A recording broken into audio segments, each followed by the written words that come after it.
G'day everyone, I'm back with the update, the economic and RBA update for September 2021. It's been a while, but let's get into it. We're going to talk about the Delta disruptor. We're going to be looking ahead to this $64 million questions about how consumers will respond once our two biggest economies open up. And we're also going to see how the housing market is powering on. Now, let's get into the numbers. Firstly, I want to talk about COVID. It's obviously the biggest challenge that we have both domestically and globally as well. And whilst it's been the big news story, this Delta strain, whilst I've been away, has also ruined our V-shaped recovery in terms of the global economic recovery. It's obviously a highly contagious strain, and it's definitely impacting our planned recovery. But like most nations around the world, it's also being impacted by its ability to easily penetrate populations across the globe. Okay, so the high vaccine rates is really the only way that we can curb the hospitalisation numbers and ultimately the deaths. So that's why I'm focusing in on the health issue, because it's also going to be an incredibly important economic issue as we move forward. So when we are looking at the economic recovery today, Australia has managed the crisis very, very well. So not only have we reduced the numbers of infected people, that has also led to reduced numbers of deaths, and also meant that the economy was able to open up and do really well. So when we look at the quarterly GDP numbers at the end of June, we can see here that the Australian economy is larger than the pandemic before. So our economy has grown 1.6% in real GDP relative to pre-COVID levels. Now, to put that into context, the US has grown only 0.8, and every other developed nation, let's go through them: Japan, negative 1.5, Canada, negative 2, France, negative 3.2, Germany, negative 3.3, Italy, negative 3.8, and the United Kingdom, negative 4.4. So that just gives you the context in terms of how well we've been able to manage that. Now, of course, the biggest news in town really is around vaccinations. And obviously the debate that's been going on around should I be vaccinated or should I not be vaccinated, and that sort of vaccine hesitancy that we've seen out there. So I have been consistent with my approach for property spruikers. You know how I don't like the property spruikers. Well, I'm also going to be talking about anti-vaxxers and the spruiking message that they've got out there. So I feel strongly about obviously property spruikers, and that's why we do the work that we do.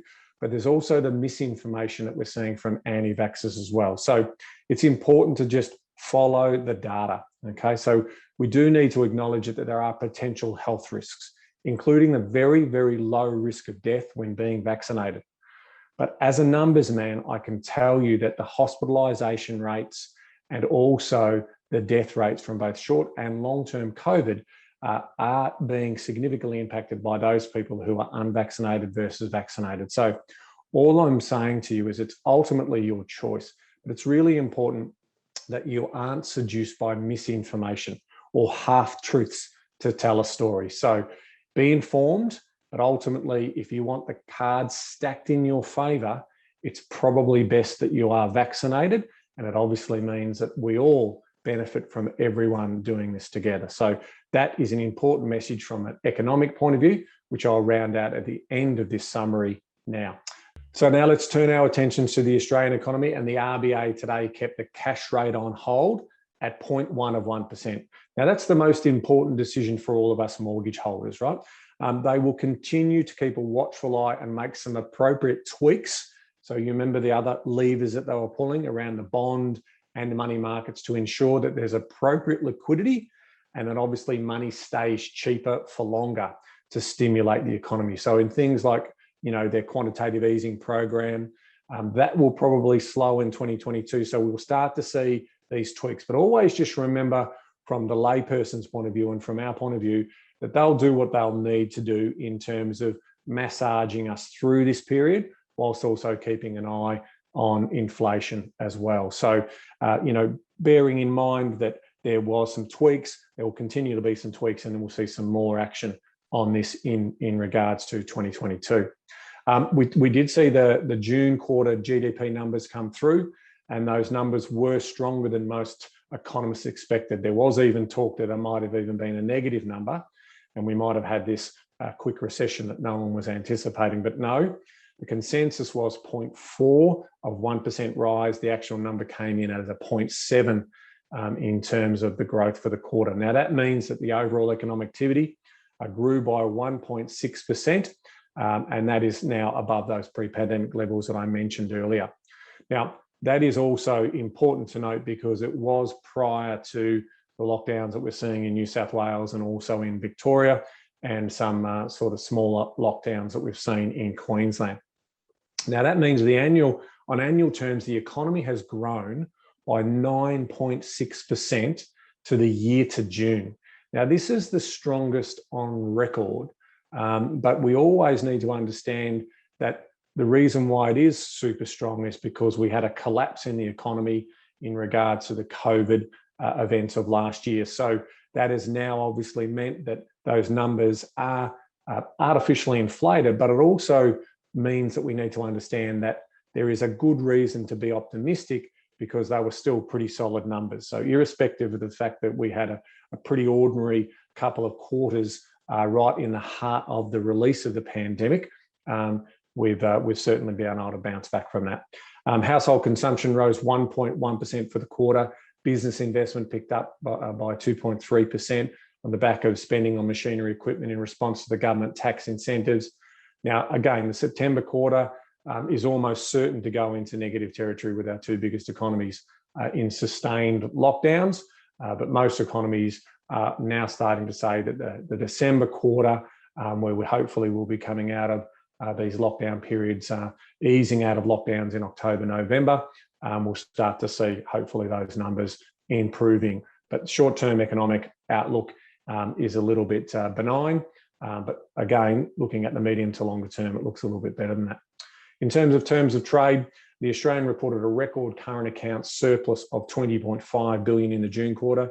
This is a 1.5 billion increase from the 18.9 billion surplus that we had in March.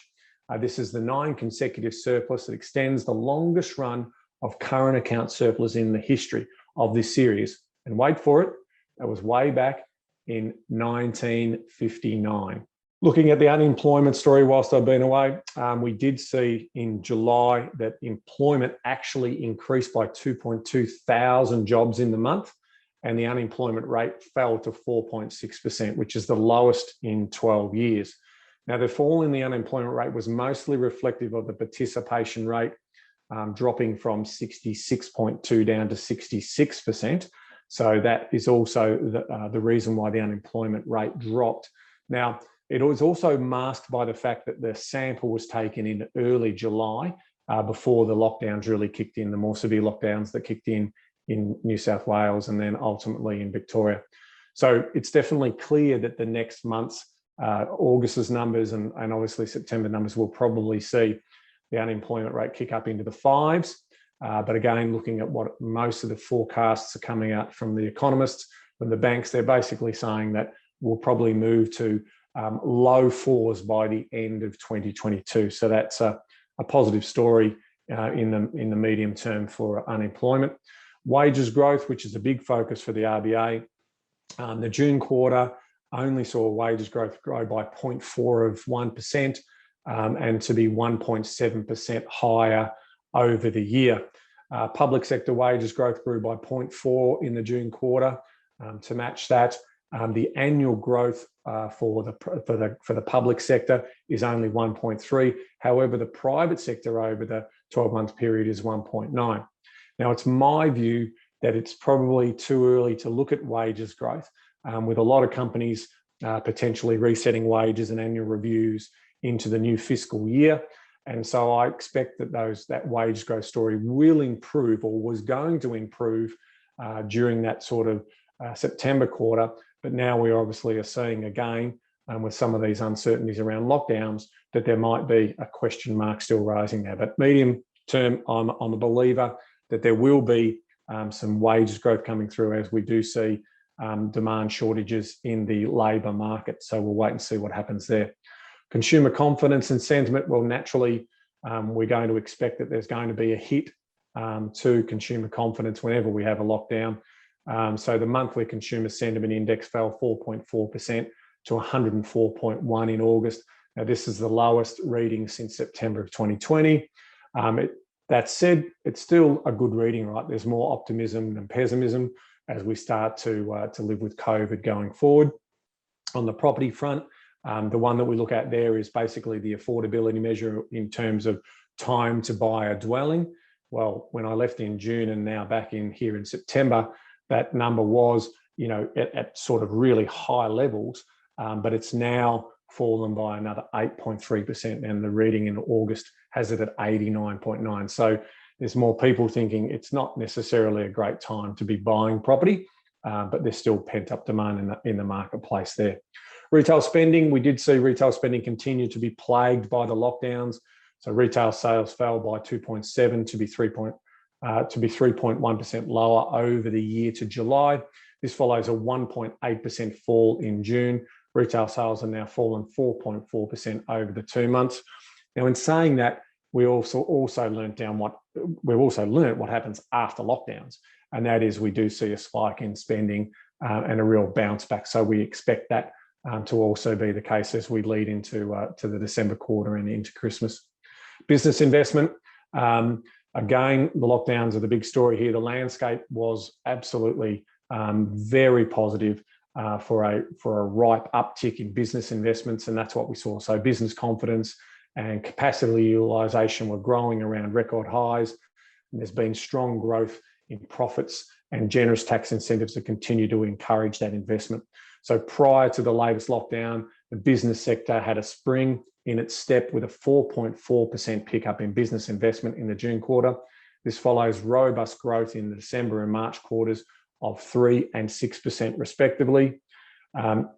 In terms of spending, plans remained resilient despite the survey being conducted in July and August when much of the country was in lockdown and still is. And so we saw the estimate 3 for the 2021-2022 was 127.7 billion in spending, which is around 17.5% higher than the last estimate 3 from a year ago. So that's a positive news story. Obviously, ongoing disruptions to the economy means that there's still some uncertainty in that outlook, and businesses generally don't like uncertainty. And so that's why we have this roadmap out of the current situation where we will see, as we hit vaccination rates of 70 and 80%, the reopening of our economy over time. So hopefully our premiers will get on board with that, because the economic output is going to be important with those reopenings. Private sector credit. So we did see private credit extended to the private sector grew by a solid pace in July, up 0.7% for the month and 4% in the 12 months to July. And this is the fastest pace of growth in the sector for the last 2.5 years. Growth was driven by credit extended to owner-occupiers, and I'll talk more about that owner-occupier story shortly, and for business purposes. Other personal credit, such as credit cards and personal loans, continues to fall, which is not a bad news story, as that discretionary spending, we don't necessarily love to see people getting into too much credit risk in their discretionary nature. And we're obviously, when we're in lockdown, our savings numbers also increase.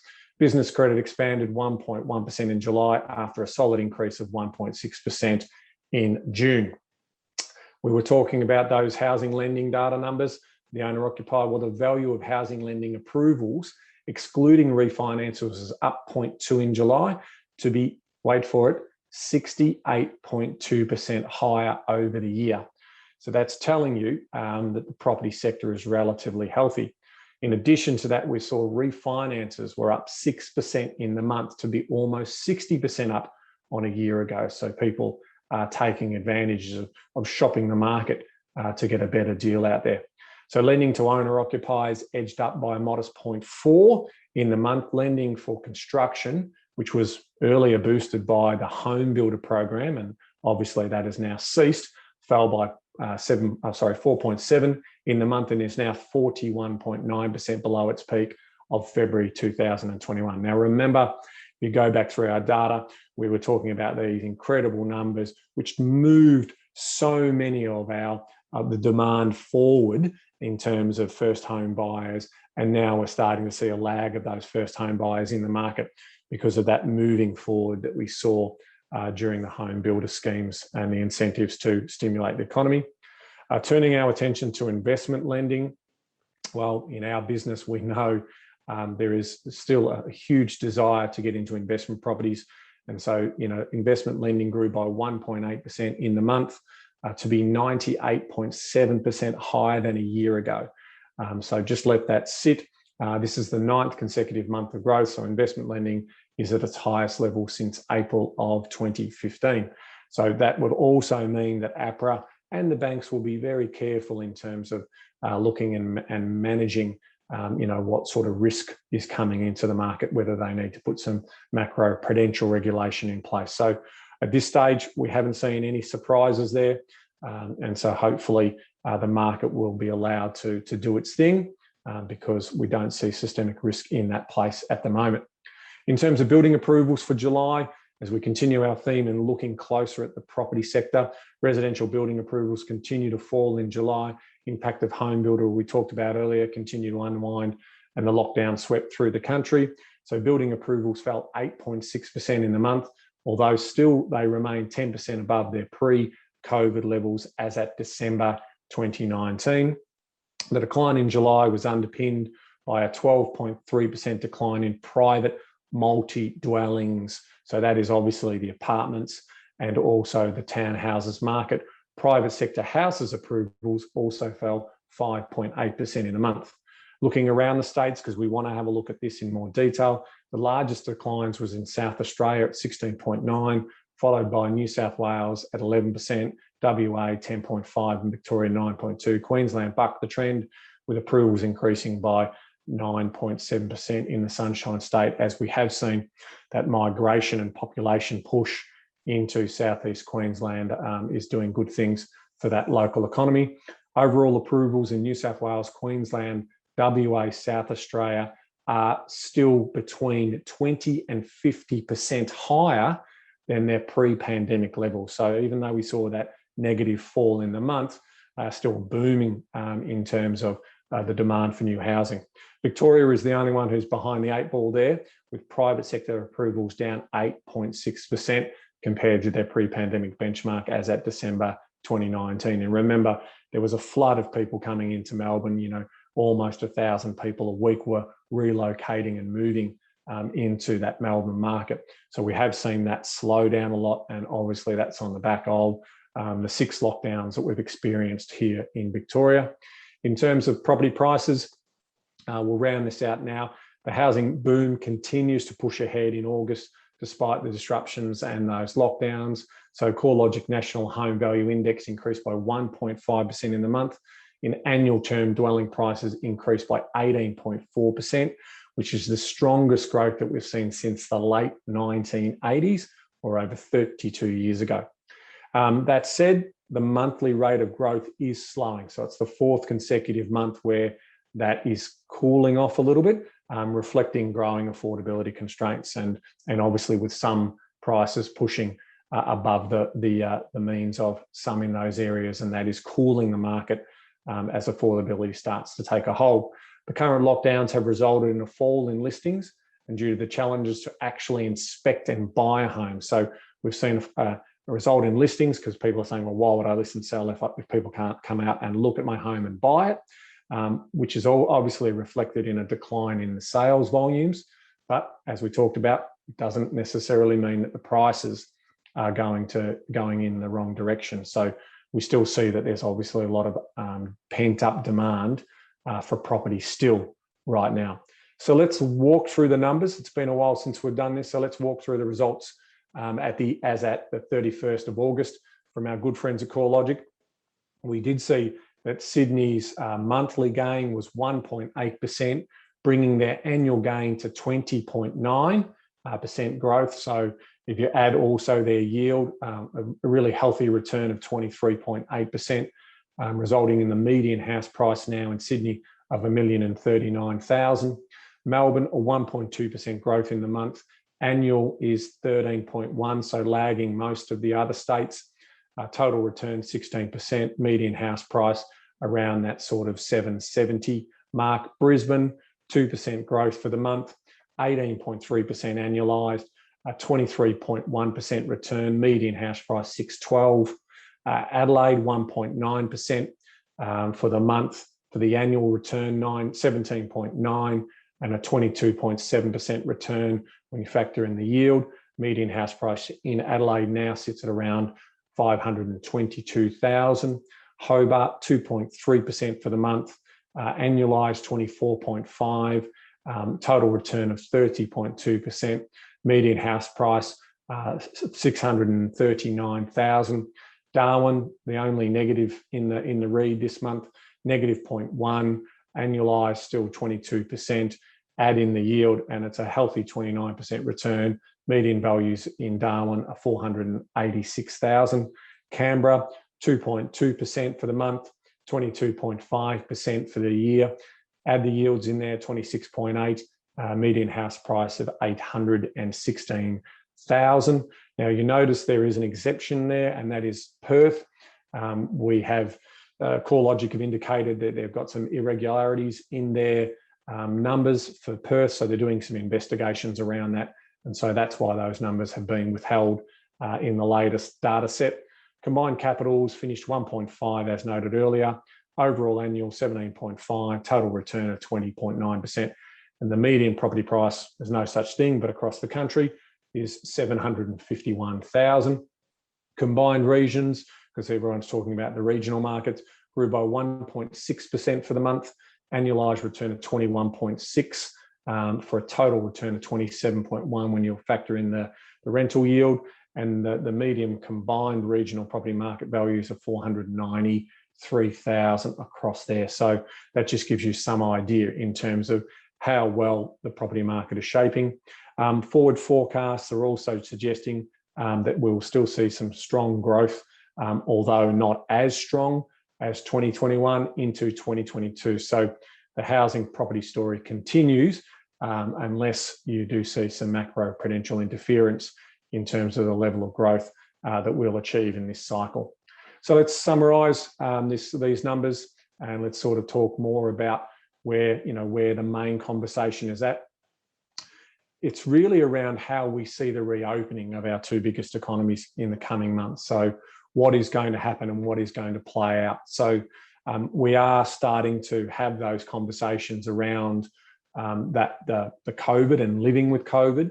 But that is obviously going to mean, depending on the level of vaccinations and what percentage of people will be hospitalised, and unfortunately, what percentage of people or what number of people may die from this pandemic. So that is going to play in the psychology of every household in terms of how they adopt to these new situations. So, if they're seeing images, fearful images, in the news and so forth, that may mean that they may spend a little bit more time at home and do less spending and less movement into the in and out and about in the economy. So will they return to living their lives normally, or will there be a more softer approach? So we don't really know what people's expectations are, because in the past when we've opened up, it's because we've basically being able to reduce or get a zero community spread of the virus. That's not going to be the case, obviously, in our two biggest centres.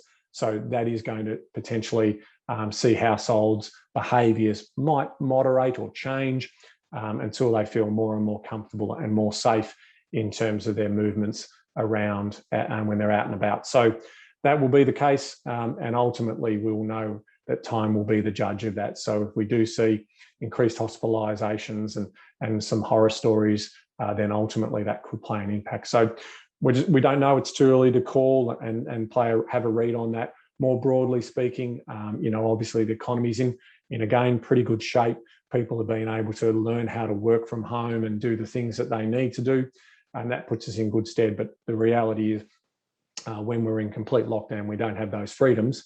That also means that consumption from an economic point of view is significantly impacted, and that will have an ultimate impact on employment, jobs, and household wages and so forth. So it's an interesting time.